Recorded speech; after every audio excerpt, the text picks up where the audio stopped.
जय श्री कृष्णा। राधे राधे। आज आप लोग सुनेंगे तुलसी में रोज जल डालने से क्या होता है। एक समय की बात है, माता लक्ष्मी ने भगवान विष्णु से पूछा, हे नाथ, आप तो तीनों लोकों के स्वामी हैं, आपकी तीनों लोकों में पूजा होती है, सभी आपकी कृपा पाने के लिए उत्सुक रहते हैं, फिर भी आप इस तुलसी के पौधे की पूजा क्यों करते हैं, इसे रोजाना जल क्यों चढ़ाते हैं। मैं इस तुलसी के पौधे को जल चढ़ाने का महत्व जानना चाहती हूँ। माता लक्ष्मी की बात सुनकर भगवान विष्णु ने कहा, हे देवी, तुलसी साक्षात लक्ष्मी का ही रूप है। तुलसी की रोजाना पूजा करने के कई फायदे हैं और तुलसी को जल चढ़ाने मात्र से ही मनुष्य के कई पाप नष्ट हो जाते हैं। तुलसी को जल देने का महत्व बताने से पहले मैं तुम्हें एक बहुत ही पवित्र कथा सुनाता हूँ। इस कथा के माध्यम से तुम्हें तुम्हारे इन प्रश्नों का उत्तर मिल जाएंगे। इसलिए देवी, आप इस कथा को बड़े ही ध्यान से सुनना। भगवान विष्णु ने कहा, हे देवी, जो भी मनुष्य सिर्फ इस कथा को ध्यान लगाकर पूरी सुन लेता है, उसे 100 वर्षों तक तुलसी को जल देने का फल प्राप्त होता है। माता लक्ष्मी ने कहा, स्वामी, मैं इस कथा को बड़े ही ध्यान से सुनूंगी। आप मुझे वह पवित्र कथा सुनाना। प्रारंभ कीजिए। भगवान विष्णु ने कहा, देवी, बहुत समय पहले की बात है। किसी नगर में एक ब्राह्मण रहता था। उसका जन्म तो ब्राह्मण कुल में हुआ, लेकिन उसके कर्म नीच प्रवृत्ति के थे। वह ब्राह्मण हमेशा ही झूठ बोलता और गलत तरीके से पैसा कमाता था। उसका मन हमेशा ही बुरे कर्मों में ही लगा रहता। वह सदैव ही जुआ, वेश्यावृत्ति और चोरी में ही लगा रहता था। उसने अपने जीवन में कभी भी पुण्य के काम नहीं किए और शास्त्रों का अध्ययन नहीं किया। ब्राह्मण होते हुए भी कभी पूजा पाठ नहीं किया। सदैव ही उसका मन दूसरों के धन पर लगा रहता था और वह दिन में जो भी धन कमाता उसे रात्रि में जुआ और वेश्यावृत्ति में उड़ा देता करता था। इस तरह वह ब्राह्मण अपने जीवन को पाप कर्मों में ही गुजार रहा था। उसने अपने मुख से कभी भगवान का नाम भी नहीं लिया और ना ही कभी देवी देवताओं का पूजन किया। इस प्रकार से पाप करते हुए उसे कई वर्ष बीत गए। फिर वह ब्राह्मण कुछ खरीदारी करने के लिए एक नगरी में जा पहुंचता है। उस नगरी के पास में गंगा नदी बहती है और उस नदी में स्नान करने के लिए दूर दूर से लोग आया करते थे। फिर वह ब्राह्मण गंगा जी के किनारे एक आश्रम में ठहरता है। उस आश्रम में अनेक विद्वान ब्राह्मण प्रतिदिन पुराणों का पाठ तथा भगवान की भक्ति में लीन रहते थे। वह ब्राह्मण भी ढोंग करता हुआ वहीं पर उनके साथ रुक गया और उन ब्राह्मणों के साथ रहकर उसे भी भगवान का नाम लेने का अवसर मिल रहा था। वह उसी स्थान पर कुछ दिनों के लिए रुका। फिर वहाँ पर आए हुए लोगों ने गायों का पूजन करके ब्राह्मणों को भोजन कराया, तो उस ब्राह्मण ने भी उनके साथ बैठकर भोजन किया और भगवान का प्रसाद ग्रहण किया। वहीं पर उस आश्रम में एक तुलसी का पौधा था। वह ब्राह्मण जाने अनजाने में उस तुलसी के पौधे में पानी डालता था। उसके मन में कोई विचार नहीं था कि वह क्या कर रहा है। वह प्रतिदिन सुबह उठकर बाल्टी में पानी लेकर तुलसी के पौधे में डालता था। यह उसका रोजाना का नियम बन गया था। फिर एक दिन की बात है, वह आश्रम में सोया हुआ था। तभी अचानक उसके पास एक काला सर्प आया और उस काले सर्प ने उसे नींद में ही डस लिया।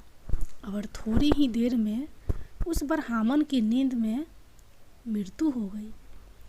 और जब सुबह दूसरे ब्राह्मणों ने उसे इस अवस्था में देखा तो उन्होंने उसके मुख में तुलसी पत्र और तुलसी का जल डाल दिया। फिर उन ब्राह्मणों को पता चला कि उसकी तो मृत्यु हो चुकी है।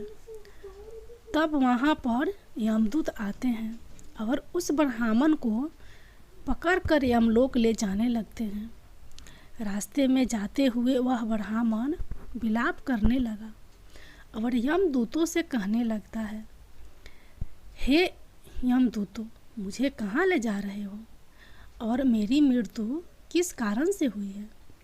तब यमदूत कहने लगे, हे ब्राह्मण, तुमने जन्म से लेकर मृत्यु तक बहुत पाप कर्म किए हैं और तुम्हारे पापों के कारण ही तुम्हें एक काले सर्प ने काटा और जिसकी वजह से ही तुम्हारी मृत्यु हुई है। और अब हम तुम्हें यमपुरी लेकर जा रहे हैं। वहाँ पर यमराज तुम्हारे पाप कर्मों का लेखा जोखा देंगे और निश्चित ही तुम्हें घोर नरक में डालेंगे। फिर से वो ब्राह्मण फूट फूट कर रोने लगा और उन यमदूतों से माफ़ी मांगने लगा, किंतु यमदूतों को उस पर जरा भी दया नहीं आई और वे उसे मारते हुए यमलोक लेकर गए। जब यमदूत उस ब्राह्मण को लेकर यमराज के सामने उपस्थित हुए तो यमराज के पास बैठे हुए चित्रगुप्त ने उस ब्राह्मण के कर्मों का लेखा जोखा निकाला और यमराज से कहने लगे, हे धर्मराज, इस ब्राह्मण ने तो अपने पूरे जीवन भर पाप ही किए हैं। इसने इसके जीवन में कभी पुण्य का काम नहीं किया है। यह तो घोर पापी है। इसे तो हमेशा के लिए नरक में डाल दिया जाए। फिर यमराज कहते हैं, हे यमदूत, जीवन भर पाप करने वाले इस ब्राह्मण को उठा कर ले जाओ और इसे नरक में डाल दो। यमराज का आदेश मिलते ही वे यमदूत उस ब्राह्मण को लेकर नरक की ओर चल दिए और ब्राह्मण को पीटते हुए नरक में ले गए और वहाँ ले जाकर उसे खोलते हुए तेल की कढ़ाई में डाल दिया। परंतु जैसे ही उस ब्राह्मण को खोलते हुए तेल की कढ़ाई में डाला तो वह तेल एकदम से ठंडा और शीतल हो गया। इस घटना को देखकर उस यमदूत को बड़ा ही आश्चर्य हुआ। ऐसा उसके साथ पहले कभी नहीं हुआ था। उस यमदूत ने कितने ही पापियों को उस तेल की कढ़ाई में डाला था और वे सभी उस खोलते हुए तेल में गिरकर छटपटाने लगते थे। लेकिन जैसे ही वह ब्राह्मण गर्म तेल की कढ़ाई में गिरा तो वह तेल अचानक से शांत और शीतल हो गया। इस आश्चर्यजनक घटना को देखकर वह यमदूत जल्दी से दौड़ता हुआ यमराज के पास पहुंचा। यमदूत को देखकर यमराज ने कहा, हे यमदूत, क्या बात है, तुम इतने घबराए हुए क्यों लग रहे हो?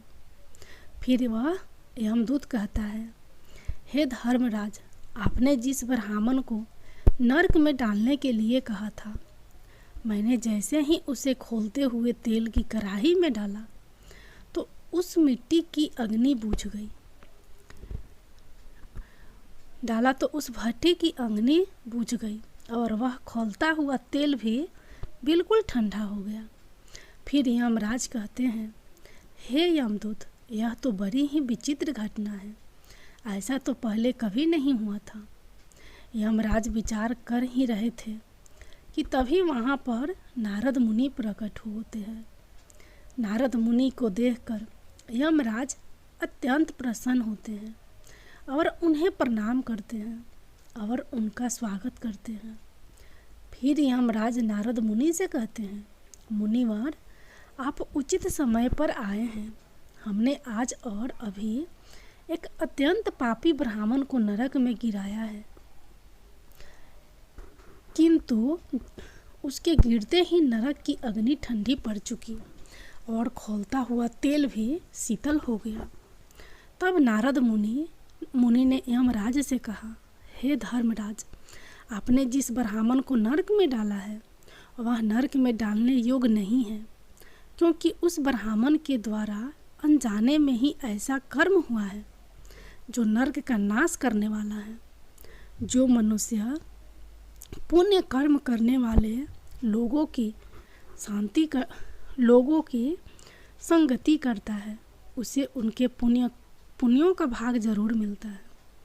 और यह ब्राह्मण तो कई दिनों तक भगवान के भक्तों के साथ रहा। इस ब्राह्मण ने आश्रम में रहते हुए योजना तुलसी में जल डाला है, इसलिए यह ब्राह्मण बड़ा पुण्य आत्मा बन गया है और इसके सारे पाप नष्ट हो गए हैं। यह ब्राह्मण अब स्वर्ग लोक में जाने का अधिकारी बन गया है।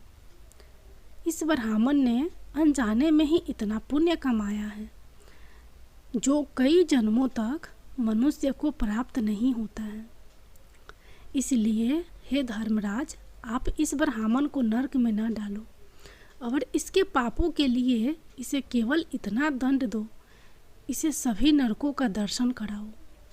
नारद मुनि की बात सुनकर यमराज बहुत ही खुश होते हैं और उस ब्राह्मण को नरक से निकाल कर लाते हैं और अपने यमदूतों से कहते हैं, हे यमदूतों, इस ब्राह्मण को ले जाओ और संपूर्ण नरकों का दर्शन कराओ। फिर यमदूत उस ब्राह्मण को ले जाते हैं और संपूर्ण नरकों का दर्शन कराते हैं।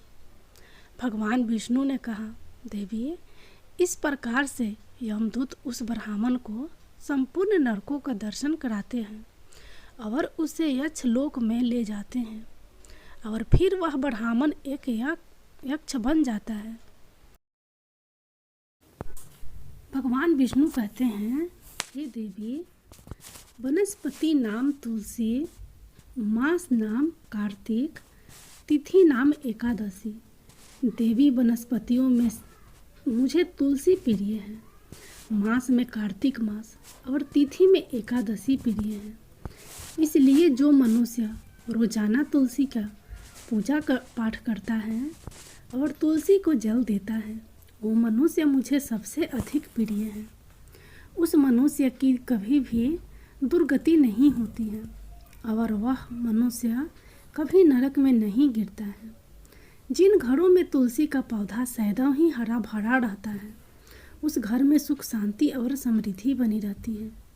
भगवान विष्णु कहते हैं, हे देवी, मेरी पूजा में और मुझे चढ़ाए जाने वाले भोग में तुलसी के पत्र अवश्य होनी चाहिए, क्योंकि तुलसी पत्र के बिना मैं किसी भी प्रकार का भोग स्वीकार नहीं करता हूँ। इसलिए प्रत्येक घर में तुलसी का पौधा अवश्य होना चाहिए। अगर आपके